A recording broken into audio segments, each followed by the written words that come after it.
بیٹھنے کو خوب قبول فرمائے. مالک آپ کو خوب بار بار ایسی صحبتوں میں ایسی مجلسوں میں بیٹھنے کی توفیق نصیب فرمائے. کچھ کہنے سے پہلے ایک قطع پیش خدمت ہے، سماعت فرمائیں، جس کا مطلب ہے کہ اگر انسان دنیا کی جتنی بھی چیزیں مالک نے، ایشور نے، آدی شکتی نے، نام اس کے بہت سے ہیں، وہ ذات تو ایک ہے. اس کو وہ بہت نہیں ہے، ذات بہت نہیں ہے، وہ ایک ہی مالک ہے. اس کے نام کو ہندی میں ہوتا ہے، انگریزی میں ہوتا ہے، عربی میں ہوتا ہے، تو سمجھتے ہیں بہت سارے خدا ہیں. ایسا نہیں ہے. سندیشٹا تو بہت سارے آئے، پیغمبر تو بہت سارے آئے، رشی منی بہت سارے آئے، دیوتا بہت سارے آئے، لیکن ایشٹ دیو آدی شکتی پرمیشور جس کو کہیے، اللہ کہیے، وہ گاڈ وہ ایک ہی ہے. وہ سارے مذہبوں کا خلاصہ اور جتنے بھی دھرموں کا خلاصہ ہے. دھرم آتے اسی لیے ہے کہ انسان انسان بن جائے. مالک ہم سب کو صحیح انسان بننے کی توفیق نصیب فرمائے. تو پھر توفیق کہتے ہیں شکتی پردان کرے. ہندی میں بول دو تو سمجھ میں آ جائے. دشت کہتے ہیں جنگل کو، دشت دریا، یہ چاند اور سورج، سور، یہ ساری چیزیں جو نظر آ رہی ہیں، آسمان کے ستارے، سورج کا اپنے وقت پر نکلنا، اپنے وقت پر ڈوبنا، چاند کا نکلنا، چاند کا ڈوبنا، ستاروں کا ڈوبنا، آسمان بھرے تارے جو سب نظر آ رہے ہیں، سب انسانوں کو کے لیے مالک نے بنایا ہے.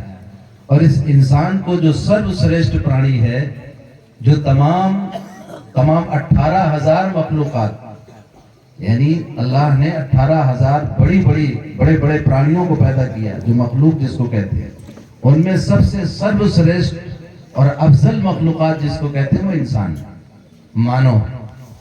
تو اللہ نے دنیا کی ساری چیزیں مالک نے انسانوں کے لیے بنایا ہے، اور انسانوں کو اپنے لیے بنایا ہے. اس عنوان کو اس شعر میں ذکر کیا گیا ہے. دشت دریا چاند سورج کہے کشاں تیرے لیے. دشت جنگل کو کہتے ہیں. دشت دریا چاند سورج کہے کشاں تیرے لیے. یہ زمین تیرے لیے، وہ آسماں تیرے لیے. منحصر ان میں نہیں، منحصر ان میں نہیں، مرحوم تیری ملکیت.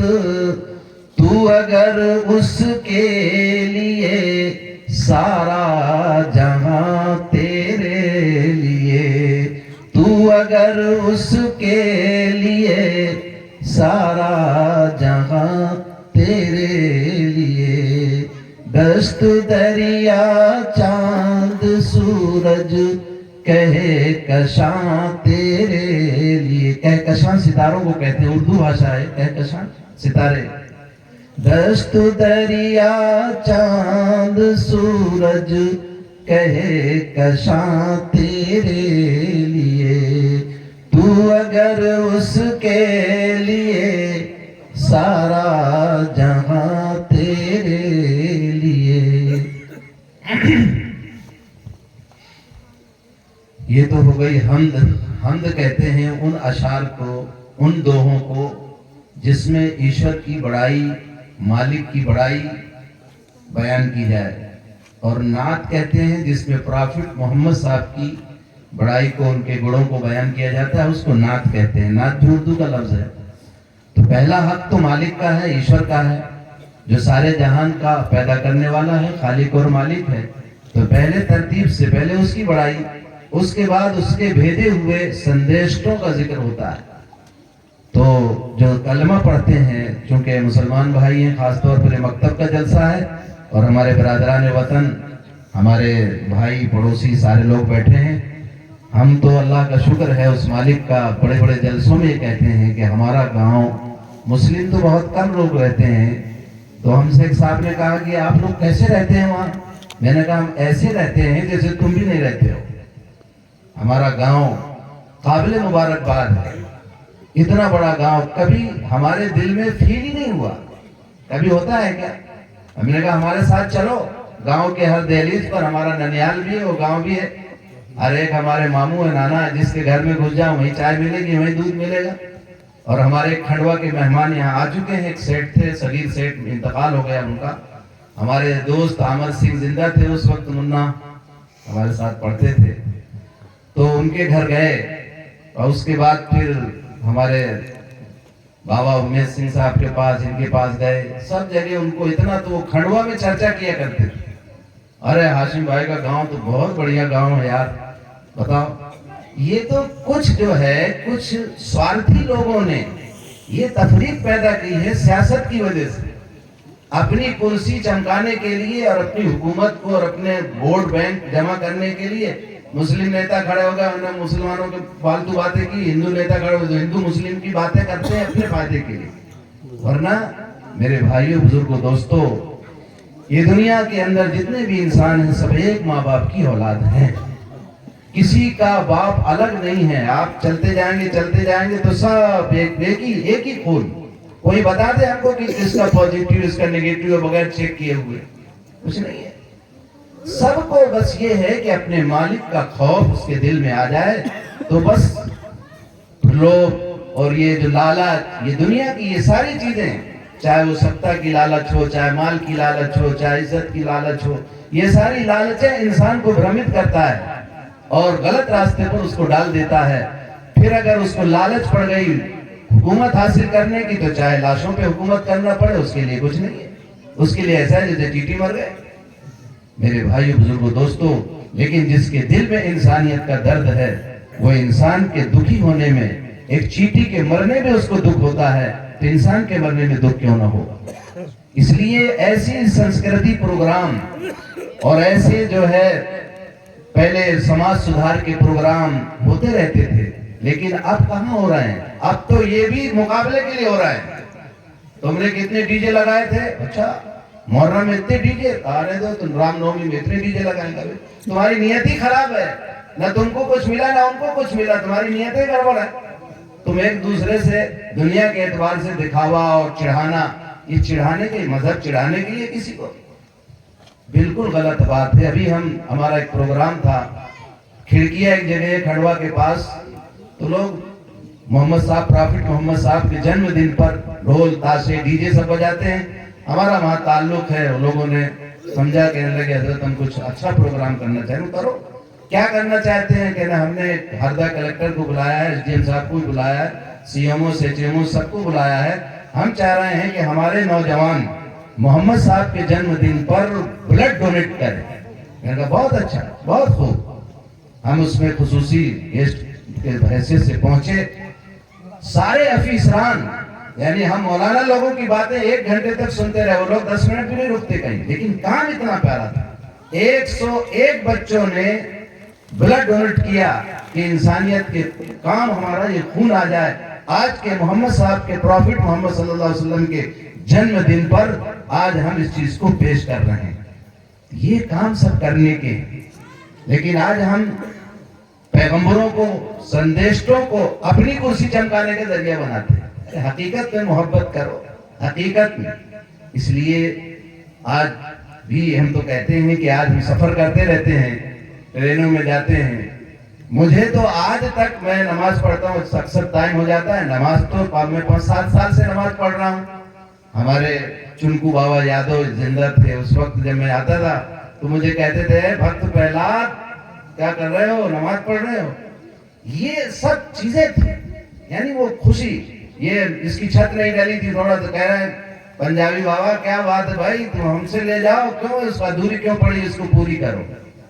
یہ ساری چیزیں تھیں، وہ گنگو جمنی تہذیب۔ ہندوستان جو ایک مختلف پھولوں کا گلدستہ ہے اور رہے گا، یہ یاد رکھیے، بالکل مایوس ہونے کی ضرورت نہیں، مایوس نہیں ہونا چاہیے۔ تو برائیاں آتی رہتی ہیں، کچھ دن کے سب ہوائیں ہیں، چل جاتی ہیں، ختم ہو جاتی ہیں۔ دیکھیے نفرت کی ہوائیں کبھی برابر نہیں چلتی ہیں، پریم و محبت کی ہواؤں کو دنیا ختم نہیں کر سکتی ہے۔ یہ محبت، انسان ہے ہی محبت سے۔ اس لیے جتنے بھی پروفٹ آئے، جتنے بھی سندیشتا آئے، انہوں نے انسانیت کو، انسانیت کا پیغام بتایا۔ اپنے مالک سے کس طرح زندگی گزارنا، ان کے احکامات پر، ان کے حکموں پر کیسے چلنا، اس چیز کو بتانے کے لیے مالک نے سندیشوں کو بھیجا، اور 1,24,000 پیغمبر اور سندیشہ دنیا کے اندر آئے۔ کوئی اسی لیے اسلام نے منع کیا ہے کہ کسی بھی دھرم گرو کو یا کسی دھرم کے سندیشہ کو، رشی منی کو آپ برا نہیں کہہ سکتے ہو، پتہ نہیں وہ آپ وقت کا سندیشہ ہو، آپ بھلے گالی دیتے ہو، اگر واقعی میں مسلمان تو نام کیا ہے نا، اس نے ان کا کبھی نہیں بول سکتا۔ کوئی پروفٹ محمد صلی اللہ علیہ وسلم، کوئی بھی اچھا انسان کسی بھی سندیشہ کو برا بھلا کہے گا؟ یہ کیا اپنی اس کو دنیا کے اندر بھی اللہ تعالیٰ اس کو ذلیل کرتا ہے۔ اس لیے بہت خوشی کی بات ہے آج ہمارے اس پروگرام میں ہمارے برادران وطن، ہمارے پڑوسی، ہمارے بہت سے بھائی ہمارے یہاں بیٹھے ہوئے ہیں، ہمارے رام کرپال بھائی بیٹھے ہیں اور بہت سے لوگ بیٹھے ہیں، اور ان کو اس طرح کی مجلسوں ہوتی رہنی چاہیے، اس طرح کی چیزیں ہوتی رہنی چاہیے۔ پہلے ہمارے سنت اور سادھو لوگ بھی سب وہی چیزیں کرتے تھے، لیکن اب وہ سیاست کا ہو جاتے ہیں، ہمارے مولانا لوگ بھی استعمال ہو جاتے ہیں اور سادھو لوگ بھی استعمال ہو جاتے ہیں۔ میرے ایک سنت ہے وہاں ادھر سمیر پور کے ہی پنڈت جی ہیں، وہاں ایک بہت بڑا دھام ہے، وہ وہاں رہتے ہیں اور بڑا اچھا ان کا وہ ہے، قریب 7-8 سادھو ان کے اندر میں رہتے ہیں۔ ان کو کہیں پتہ چلا کہ ہمارے علاقے کے میری ملاقات ہو گئی، تو چنپوروا کے یہاں اصل بہت پہلے چلے گئے تھے، اور وہیں پہ وہ مہنت ہے، اچھے بڑے مہنت ہیں وہاں، باقاعدہ وہ جو ہے امت شاہ آئے تھے تو ان کی ڈیوٹی لگی تو ان کو لے جایا گیا تھا باقاعدہ بھوپال۔ میری ملاقات ایسے بولتے ہیں کہ ارے حاسم بھائی فکر مت، میں مدرسہ آتے ہیں ملنے میں، تو ہم لوگ ساتھ تھے تو بڑا تعجب کیا، بولے یہ کون ہے؟ وہ کہتے ہیں میرے بڑے بھائی ہیں، حاسم بھائی میرے بڑے بھائی ہیں۔ اور میں تو بولے انگوٹھا ٹیک ہوں، بولے تعویذ بنوانا ان کے پاس چلے جانا، بولے مجھے نہیں آتا۔ اب میں تو ایک بھگوت دے دیتا ہوں بس، بولے میں پڑھا لکھا نہیں ہوں، گھر سے بچپن میں بھاگ گیا تھا، سادھو ہو گیا، اور مالک نے یہاں 2 گاڑیاں ہیں اس کے پاس، خود چلاتے ہو اور بہت اچھے۔ تو مطلب وہاں کھنڈوا میں وہ مجھ سے ملنے آتے ہیں، لوگوں کو بڑا تعجب ہوتا ہے۔ یہ ایسی گھرنا اور نفرتیں پھیلا رکھی ہیں، اس گھرنا اور نفرت سے نمٹنے کے لیے ہمیں محبت کا گلدستہ پیش کرنا کریں گے سب لوگ۔ یہ سب جو ہے برائیاں ہیں، اس کی فکر کسی کو نہیں ہے۔ شراب ہے، جوا ہے، دنیا کے تماشے ہیں، بہو بیٹی محفوظ نہیں ہے، دنیا کے لڑکے ادھر نکل، اس کی فکر نہیں، سماج سدھار کی فکر نہیں۔ ہم ادھر ہمیں نیتا لوگ بہکائے ہیں، ان کو اپنی کرسی چاہیے، ختم، کسی کو پھر کوئی مطلب نہیں رہتا۔ آپ کا روڈ یہ کب سے خراب پڑا ہے، کس کو فکر ہوئی؟ روڈ پڑا ہے، گاڑی ہم کتنی مرتبہ روڈ کی وجہ سے نہیں آ پاتے، یہ ذمہ داری ہے، یہ نہیں ہے سب ادھر الجھا دیں گے، کیا ہم کھانا دے دو گے تم یہ فالتو باتیں کر کے۔ اس لیے جاگرتی کی ضرورت ہے، بیداری کی ضرورت ہے، اور ہمیں اپنے مالک سے ڈر کر زندگی گزارنے کی ضرورت ہے۔ تو میں ایک پوری نعت پڑھتا ہوں، نعت یعنی پروفٹ محمد صلی اللہ علیہ وسلم کی جس میں پرشنسا کی گئی۔ میں تو بھی رہا کیا گینی میں جھولس رہا، میں تو بھی رہا کیا گینی میں جھولس رہا، موہنی روپ دکھا جانا، میں تو جو ہٹو بیٹھ ڈگر تو ہوری، موہیں آگے درش دکھلا جانا، تیری موہنی ایسی صورت ہے، تیری موہنی ایسی صورت ہے، سنسار کا کڑ تجھ پہ فدا، سنسار کا کڑ تجھ پہ فدا، تیرے اوپر جن و ملک و شیدا، تیرے اوپر جن و ملک و شیدا، مورا جیرا بھی آ کے لبھا جانا۔ یوسف کی سندرتا شوبھے، یوسف کی سندرتا شوبھے، بیضادم کے موسیٰ کا ید بیضادم کے تم چاند گگن پر سوغت ہو تم چاند گگن پر سوغت ہو سنسار کو تم چمکا جانا مجدھار میں نیا پھنسی موری مجدھار میں نیا پھنسی موری کہیں جائے نہ ڈوبو ندی گہری کہیں جائے نہ ڈوبو ندی گہری میرے کھیونہار نبی جی تم میرے کھیونہار نبی جی تم موری نیا پار لگا جانا آخری شعر ہے تیرے دوارے انیس کھڑا مانگے